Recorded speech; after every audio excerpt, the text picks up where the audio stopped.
ख़र्चा किया गया सिर्फ उस मुजरे पे। आप अंदाज़ा करें कि उस मुजरे को दिखाने के लिए पाकिस्तानी ख़जाने से 1.5 अरब रुपये सबसे बड़ा इतलाफ़ है जो पाकिस्तान तहरीक इंसाफ के सियासी जो जलसे होते हैं वहाँ पे औरतें आती हैं और बाकायदा इमरान खान साहब इस चीज़ का ऐलान करते हैं कि मैं औरतों को भी दावत देता हूँ। भाईजान देखें, इस्लामी रियासत कायम करनी है, इस्लाम में औरत को पर्दे का हुक्म है, ठीक है। और आपने भी देखा है काफ़ी ज़्यादा क्लिप्स वायरल हुए हैं। इसमें यहाँ पे एक बात की कि चेहरों को बदलें, ठीक है। पाकिस्तान तहरीक इंसाफ ने हुकूमत बनाई है, उन्होंने चेहरे नहीं बदले हैं, ठीक है। अब लास्ट टाइम पंजाब अस्सलाम वालेकुम वरहमतुल्लाहि वबरकातुहू। उम्मीद करता हूँ तमाम दोस्त अब हरोफियत के साथ होंगे। नाजरीन, मैं हूँ आपका होस्ट मुबीन अहमद और आप देख रहे हैं WZ डिजिटल यूट्यूब चैनल।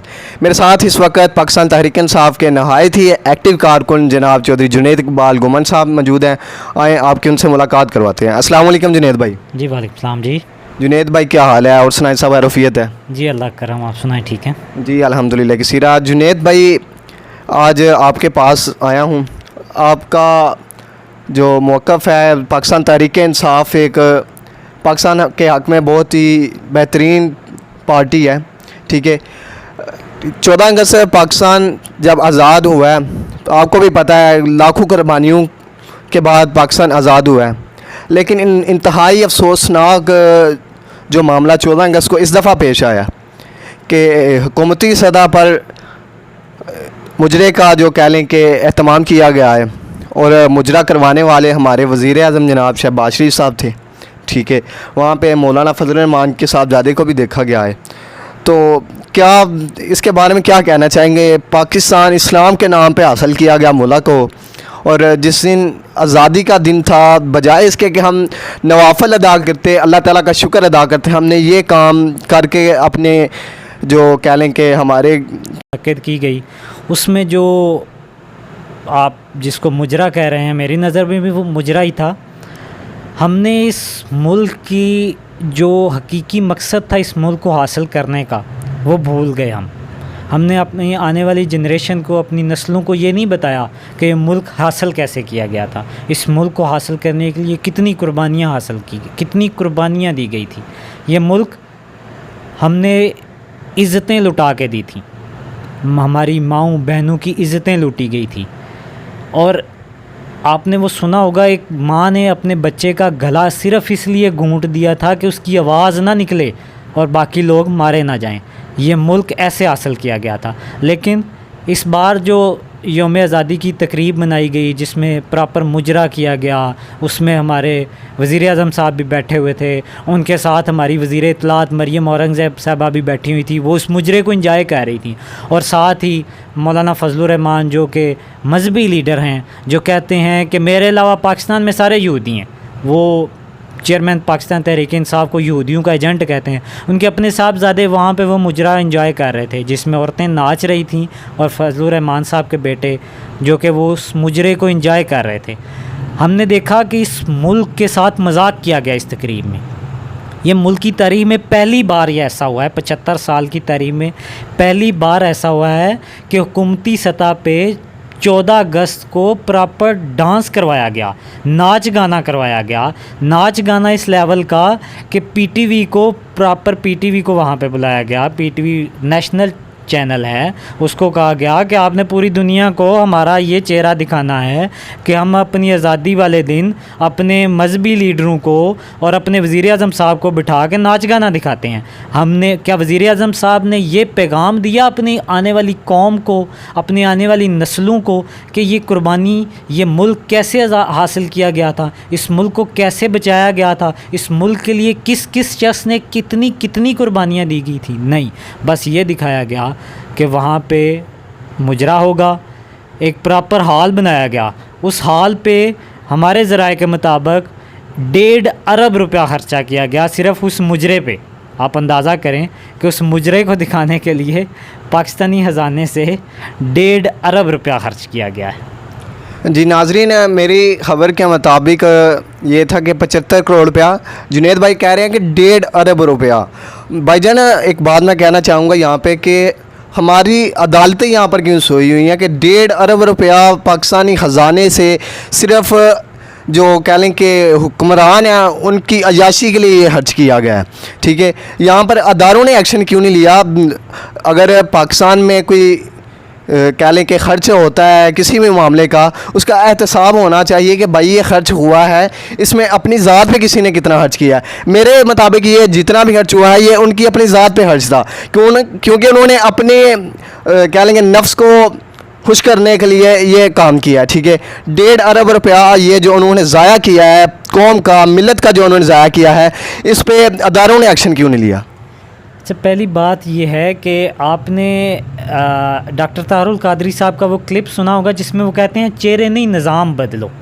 ये निज़ाम का कसूर है, इसमें आप किसी इदारे को मलामत नहीं कह सकते कि ये इदारे का कसूर है।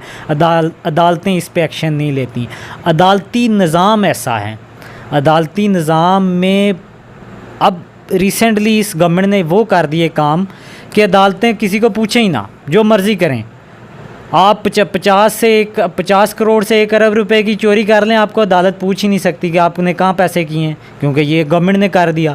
अब आप 1.5 अरब रुपए का ये जो कह रहे हैं कि अदालत क्यों नहीं पूछ सकती, ये किस नाम पे खर्च किए गए कि ये हम कौमी तकरीब पे खर्च कर रहे हैं। अब ये नाम देखें, नाम ये कहा गया कि हम नेशनल जो हमारा प्रोग्राम है उस पे ये हम 1.5 अरब रुपया खर्च कर रहे हैं। अब जब आप अदालत में जाएंगे, ये नाम ले ये कि 1.5 अरब रुपया इस मामले में खर्च किया गया, तो उस पे सामने अदालत भी आपसे पूछेगी ये क्या आप लेके आ गए हैं, कि आप कौमी तकरीब पे 1.5 अरब रुपया खर्च हो गया, तो फिर इसमें क्या है।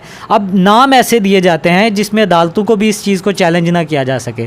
और अदालती निज़ाम हमारा ऐसा है, अदालती निज़ाम इस हद तक कमज़ोर है कि यहाँ पर कुछ दिन पहले सोशल मीडिया पे ख़बर आ रही थी कि एक कैदी थे, एक बुज़ुर्ग थे, उन्होंने अदालत में दरख्वास्त दी कि मेरी सेहत ख़राब है, मुझे अदालत कुछ दिनों के लिए हॉस्पिटल जाने की इजाज़त दे, मैं अपना इलाज करवा सकूं ताकि फिर मैं अपनी कैद पूरी कर सकूं। अदालत ने उनको कहा कि 3 महीने बाद आपके केस की समाअत होगी। वो बुज़ुर्ग 10-12 दिन बाद अल्लाह को प्यारे हो गए। ये एक आम शहरी का हाल है।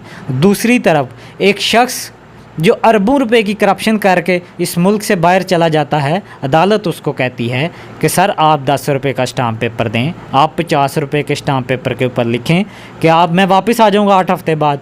लेकिन वो शख्स वापस नहीं आता, ना हम उसको वापस ला सकते हैं, क्योंकि हमारा अदालती निज़ाम इस कदर कमज़ोर है। इसलिए डॉक्टर तारुल कादरी साहब ने कहा था चेहरे नहीं निज़ाम बदलो। इस निज़ाम को बदलने की ज़रूरत है। ये एक बुसीदा निज़ाम हो चुका है, इस निज़ाम को मज़बूत करने की ज़रूरत है। मज़बूत करने का तरीक़ाकार ये है कि आप मुखलिस और अच्छे लोग इदारों में लेके आएँ। वो लोग ना लेके आएँ जिनका ख़ास इंटरेस्ट हो किसी पार्टी से। अभी बहुत सारे लोग ऐसे लोग हैं जो इस इदारों में बैठे हुए हैं जिनकी हर पार्टी के साथ एफिलिएशन है। किसी की पीटीआई के साथ हो सकती है, किसी की नून लीग के साथ हो सकती है। मैं ये किसी को इसमें माफ़ नहीं कर रहा, लेकिन इस निज़ाम को बचाने के लिए ज़रूरी है कि इदारों के जो सरबराह हों उसका किसी पार्टी के साथ या किसी ज़ाती पसंद नापसंद से मामला बाहर हो उसका। अच्छा जुनैद भाई, आपने यहाँ पे एक बात की कि चेहरों को बदलें, ठीक है। पाकिस्तान तहरीक इंसाफ ने हुकूमत बनाई है, उन्होंने चेहरे नहीं बदले हैं, ठीक है। अब लास्ट टाइम पंजाब का इलेक्शन हुआ है, ठीक है। वज़ीर आला पंजाब बनाया गया है जनाब चौधरी परवेज़ इलाही साहब को, ठीक है। आपको भी पता है उन दिनों में क्लिप काफ़ी ज़्यादा वायरल हुआ है ये कि जनाब इमरान खान साहब का कहना था कि पाकिस्तान पंजाब का सबसे बड़ा डाकू परवेज़ इलाही है, ठीक है। आज के दौर में वो परवेज़ इलाही साहब उनकी नज़र में बिल्कुल ठीक हो गए हैं, तो वो मतलब कामयाब हुए हैं, उनको वज़ीर आला बना दिया गया है। तो जब तहरीक इंसाफ भी, आप तहरीक इंसाफ के कारकुन हैं, आप तहरीक इंसाफ के रहनुमा हैं, तो आप ज़रा बताएं ना कि जब आपकी हुकूमत आती है, आप ख़ुद नहीं इस निज़ाम को बदलना चाहते, आप वही पुराने चेहरे वही पुराने लोग लाते हैं, तो आप किस तरह तब्दीली लाएंगे? अच्छा, जो आपने बात की कि तहरीक इंसाफ ने चेहरे बदलने की कोशिश नहीं की, तहरीक इंसाफ ने 80% नए चेहरे पार्लियामेंट में लेके आए। क्या आपने कभी असद उमर को इससे पहले पार्लियामेंट में देखा था? तहरीक इंसाफ लेके आई। मुराद सईद, हमाद अज़हर, बहुत सारे तहरीक इंसाफ में, और ये वो लोग हैं जो कारकुन से पार्टी क़यादत में शामिल हुए, पार्टी के ऊपर तक गए, जो पार्टी में एज ए कारकुन शामिल हुए थे। हमने अपने कारकुनान को टिकटें दी, हमने उन लोगों को टिकटें नहीं दी जो जागीरदार थे, जो वडेरे थे। लेकिन पाकिस्तान के निज़ाम में अब निज़ाम को बदलने के लिए निज़ाम में शामिल होना ज़रूरी है। जब आप निज़ाम में शामिल होंगे, निज़ाम में शामिल होने के लिए उन लोगों को शामिल करना ज़रूरी हो जाता है। उन लोग, ये एक मजबूरी है किसी भी पार्टी की, और तहरीक इंसाफ की भी मजबूरी थी कि उन लोगों को शामिल किया जाए पार्टी में जिनको हम आम ज़ुबान में इलेक्टेबल्स कहते हैं। इलेक्टेबल्स को इसलिए पार्टी में शामिल किया गया कि निज़ाम में शामिल होकर निज़ाम में के अंदर जाके निज़ाम को बदला जाता है। तहरीक इंसाफ ने निज़ाम को बदलने की भरपूर कोशिश की। इमरान खान साहब ने, जहाँ तक इमरान खान साहब 3-3.5 साल जो उन्होंने हुकूमत की, इमरान खान साहब को 3-3.5 साल बहुत ज़्यादा रोका गया। इवन बहुत सारी ऐसी जगहों पे रोका गया जो एक बहुत ही बेतुकी बातों पे भी रोका गया। खान साहब को आप ये नहीं करेंगे, आप ये नहीं करेंगे, आप ये नहीं कर सकते, ये हमारे इंटरेस्ट में नहीं है। कहा जाता है ये हमारे इंटरेस्ट में नहीं है। अब उनके इंटरेस्ट क्या हैं वो इंटरेस्ट वो खुद बता सकते हैं, लेकिन हमने, इमरान खान साहब ने पाकिस्तान के इंटरेस्ट की हमेशा बात की थी, इसलिए उनको बहुत सारी जगहों पर रोका गया। निज़ाम बदलने की कोशिश भरपूर की गई, इसमें कोई दो राय नहीं है, लेकिन इमरान खान साहब को मजबूती से इस सिस्टम ने ऐसे झगड़ा हुआ था कि उन्होंने उससे निकलने की भरपूर कोशिश की। जब उन्होंने अपना पूरी हिम्मत करके निकलने की कोशिश की गई तो इस निज़ाम ने उनको सिस्टम से ही बाहर निकाल दिया। जब वो उस हद तक पहुंच चुके थे कि वो कामयाबी के नज़दीक थे, वो सिस्टम को बदलने के नज़दीक आ गए थे, तो फिर उनको कुछ लोगों को साथ मिलाया गया, एक साजिश के तहत चीज़ों को हिलाया गया और उनको इस सिस्टम से अलहदा किया गया। अभी भी ये सिस्टम ऐसा चल रहा है कि इमरान खान साहब को इस निज़ाम में या तो वो उसी निज़ाम को एक्सेप्ट कर लें, अदरवाइज़ उनको सिस्टम से दूर कर दिया जाए। अच्छा जुनैद भाई, आखिर पे वो जो मेरी पहली बात थी, बात तो वही है, पाकिस्तान तहरीक इंसाफ एक नज़रियाती पार्टी है। पाकिस्तान तहरीक इंसाफ के चेयरमैन इमरान खान साहब कहते हैं कि मैं इस्लामी रियासत बनाऊँगा, मैं रियासत मदीना कायम करूँगा अपनी हुकूमत में। तो भाईजान, मेरा सबसे बड़ा इख्तलाफ है जो पाकिस्तान तहरीक इंसाफ के सियासी जो जलसे होते हैं वहाँ पे औरतें आती हैं और बाकायदा इमरान खान साहब इस चीज़ का ऐलान करते हैं कि मैं औरतों को भी दावत देता हूँ। भाईजान देखें, इस्लामी रियासत कायम करनी है, इस्लाम में औरत को पर्दे का हुक्म है, ठीक है। और आपने भी देखा है, काफ़ी ज़्यादा क्लिप्स वायरल हुए हैं इस मामले में कि पाकिस्तान तहरीक इंसाफ के जलसे में औरतें आती हैं, वो जिस तरह कहा जाता है जी, गानों के ऊपर रक्स करती हैं, नाचती हैं, ठीक है। तो ये मामला ना काफ़ी हद तक आपकी कह लें कि तहरीक को गंदा करता है, ठीक है जी, कि एक पार्टी है इस्लामी रियासत का नारा लगा रही है और उसके कारकुनान जो हैं वो ये अमल करते हैं। आपने कई दफ़ा देखा होगा न्यूज़ चैनल्स पे काफ़ी ज़्यादा दफ़ा दिखाया गया है, चाहे कह लें कि वो आपके मुखालिफिन चैनल्स ने दिखाया है कि PTI के जलसे में औरतों के खिलाफ साथ मतलब जुल्म किया गया, मतलब ज़्यादती का मामला पेश आ रहा है। तो इस मामले को क्यों नहीं दूर किया जाता? चेयरमैन इमरान खान साहब जो हैं वो ख़ुद क्यों इस चीज़ की दावत देते हैं? अच्छा, पहली बात तो ये है कि औरतों को रोकना, औरतों को पॉलिटिकल एक्टिविटीज़ से नहीं रोका जा सकता। आप किसी भी पार्टी की बात करें, औरतों को पॉलिटिकल एक्टिविटीज़ से नहीं रोका जा सकता। औरत इस निज़ाम का हिस्सा है। हाँ, ये आप एहतिलाफ ज़रूर रख सकते हैं कि औरतें वहाँ जब आती हैं तो वो उस जो जलसा है उसमें वो डांस करती हैं या तकरीब में वो रक्स जिसको आप कह रहे हैं। लेकिन ये कह देना कि औरतों को, इस चीज़ पे इख्तिलाफ पार्टी के अंदर भी है। पार्टी के बहुत सारे लोग इस चीज़ को कहते हैं कि औरतों को आने से हम नहीं रोक सकते, ना हम रोकेंगे, क्योंकि एक औरत इस निज़ाम का हिस्सा है। औरतें पार्लियामेंट का भी हिस्सा हैं। जब औरत को आप पार्लियामेंट का हिस्सा बना रहे हैं, आपने देखा जब औरतों ने जंगों में भी, इस्लामी तारीख़ में का ये हिस्सा है कि औरतों ने जंगों में भी हिस्सा लिया है। लेकिन उसके बाद इसलिए हम औरतों को सियासी एक्टिविटीज़ से नहीं रोक सकते। हाँ, पार्टी में इस चीज़ पे इख्तिलाफ ज़रूर है कि औरतों को अगर बुलाया जाता है तो उनके लिए प्रॉपर एक सिस्टम रखा जाए, उनको इस चीज़ से रोका जाए कि वो एक सिस्टम के अंदर रह के, एक पर्दे के अंदर रह के जलसों में ज़रूर आएँ, लेकिन इस हद तक ना जाएं कि बाद में पार्टी को इस चीज़ को जस्टिफ़ाई करना पड़े। ये एक जस्टिफाइबल चीज़ नहीं है। ना हम इस चीज़ को अच्छा समझते हैं कि औरतें आती हैं हमारे जलसों में और आके इस हद तक चली जाती हैं। हम औरतों को वेलकम ज़रूर करते हैं अपने जलसों में, क्योंकि वो हमारी वोटर हैं, हमारी सपोर्टर हैं। जिस तरह एक लड़के का या एक मर्द का वोट की ताकत है, उसी तरह एक औरत के वोट की भी ताकत है। उसको भी इस निज़ाम का पता होना चाहिए कि हमारे मुल्क के साथ क्या हो रहा है, हमारा मुल्क कैसे आगे चलेगा। लेकिन इस चीज़ में पार्टी में भी चीज़ें ज़ेर बहस अक्सर लाई जाती हैं कि औरतों को इस सिस्टम में ज़रूर रखा जाए, लेकिन उनके लिए एक ख़ास सिस्टम बनाया जाए। इसमें चेयरमैन तहरीक इंसाफ का भी मौक़िफ़ है कि हम कोशिश ज़रूर करते हैं, एक हद तक हम कोशिश करते हैं, लेकिन आपको पता है जलसे में माहौल ऐसा होता है, कुछ तहरीक इंसाफ का जलसा ऐसा होता है कि लोग वहाँ से पे वालिहाना जाते हैं और वो उस माहौल में चीज़ों को कारकुनान को और लोगों को कंट्रोल करना उस वक्त बहुत मुश्किल हो जाता है कि औरतों को। लेकिन अल्हम्दुलिल्लाह बहुत सारी चीज़ों को ऐसे दिखाया जाता है कि औरतों के साथ ये हो रहा है, वो हो रहा है। वो ऐसी कोई चीज़ नहीं हो रही होती है। औरतों के लिए अलहदा सिटिंग बनाई जाती है, खारदार तारें लगाई जाती हैं, उनके लिए एक सिक्योरिटी रखी जाती है कि और ना औरतें मर्दों वाली साइड पे जाएं, ना मर्द औरतों वाली साइड पे जाएं। एक आध वाक़े को ऐसे बनाया गया, एक आध जगह पे ऐसे हुआ कि जहाँ पे कुछ लोगों ने हुल्लड़बाजी की और औरतों की साइड पे गए।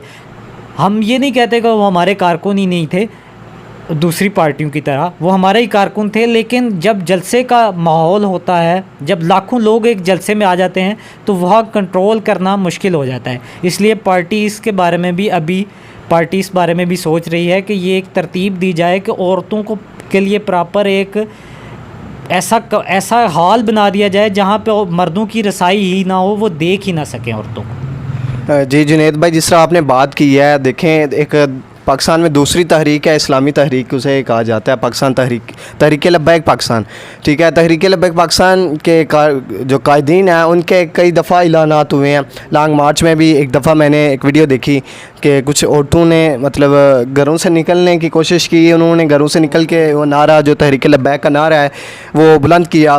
तो कायदीन ने ये ऐलान किया कि हमारी बहनें घरों में रहें, जब तक हम जिंदा हैं हम मैदान में हैं, ठीक है। वो आपने बात की, बिल्कुल इस्लामी तारीख़ में देखने को मिलता है कि औरतों ने जंगों में शिरकत की है, लेकिन भाईजान वो एक पर्दा कह लें कि पर्दे की हालत में वो वहाँ तक गई हैं, ठीक है। लेकिन ये जो आप लास्ट पे बात कर रहे थे, कुछ मामलात को बढ़ा चढ़ा के भी बयान किया जाता है, तो क्या हम उम्मीद करते हैं जिस तरह तहरीक लब्बैक पाकिस्तान के जलसे होते हैं, औरतों के बगैर एक अच्छा कह लें कि इमेज आता है कि वाकई औरतों के बगैर इस्लामी जलसा जो है औरत का मर्द के साथ, आपको भी पता है जो इस्लाम में तल्लुक़ है, ठीक है, उसको मद्देनज़र रखते हुए तहरीक लब्बैक जलसे करती है। क्या हम उम्मीद करते हैं कि पाकिस्तान तहरीक इंसाफ भी इस तरह जलसे करेगी?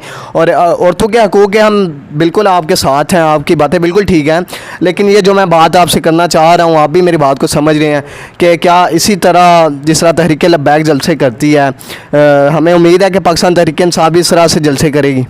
जी इंशाल्लाह पाकिस्तान तहरीक इंसाफ पहले भी ख़वातीन की इज़्ज़त और एहतराम को प्रमोट करती है और हमेशा करेगी।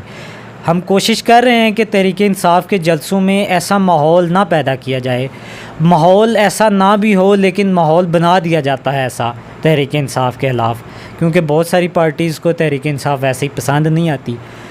तो हम कोशिश भरपूर इस पे कर रहे हैं कि तहरीक इंसाफ के जलसों में इस पर्दे को, इस फ़र्क को वाज़ेह रखा जाए कि मर्द और औरतों को हम बुलाएंगे ज़रूर, क्योंकि वो हमारी सपोर्टर हैं, वोटर हैं, हम उनको रोक लेकिन उनके लिए एक ख़ास किस्म का पर्दे का निज़ाम हम भरपूर लाने की कोशिश कर रहे हैं, ताकि औरतों को, जो कि इमरान खान साहब का भी एक विज़न है कि हम इस मुल्क को इस्लामी फलाही रियासत बनाना चाहते हैं।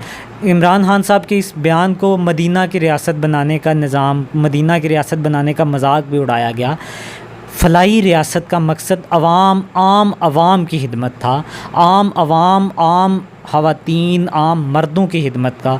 मदीना की रियासत का मकसद जहाँ पे लोगों को बराबर के हुकूक दिए गए थे, मदीना की रियासत ये थी। वहाँ पे लोगों में औरत और मर्द में फ़र्क नहीं रखा गया था। मदीना की रियासत में हमने उस मदीना की रियासत की बात की थी। लेकिन ये कह देना कि एक तरफ वो मदीना की रियासत की बात करता है, दूसरी तरफ वो अपने जलसों में औरतों को बुलाता है। औरतों को बुला के उनको ये बताया जाता है कि आप इस मुल्क की ज़िंदा शहरी हैं, आप इस मुल्क का हिस्सा हैं, आपने इस मुल्क की खिदमत करनी है, आपने इस मुल्क को आगे लेकर चलना है। जी नाज़रीन, ये थे मेरे साथ चौधरी जुनैद इकबाल गुमन साहब, पाकिस्तान तहरीक इंसाफ के रहनुमा। इन्हों के ख़यालात आपने जाने। मज़ीद वीडियोस के लिए मेरे चैनल को सब्सक्राइब कीजिएगा। इंशाल्लाह एक नई वीडियो के साथ हाज़िर होऊंगा। दुआ में याद रखिएगा। अल्लाह हाफ़िज़। पाकिस्तान ज़िंदाबाद।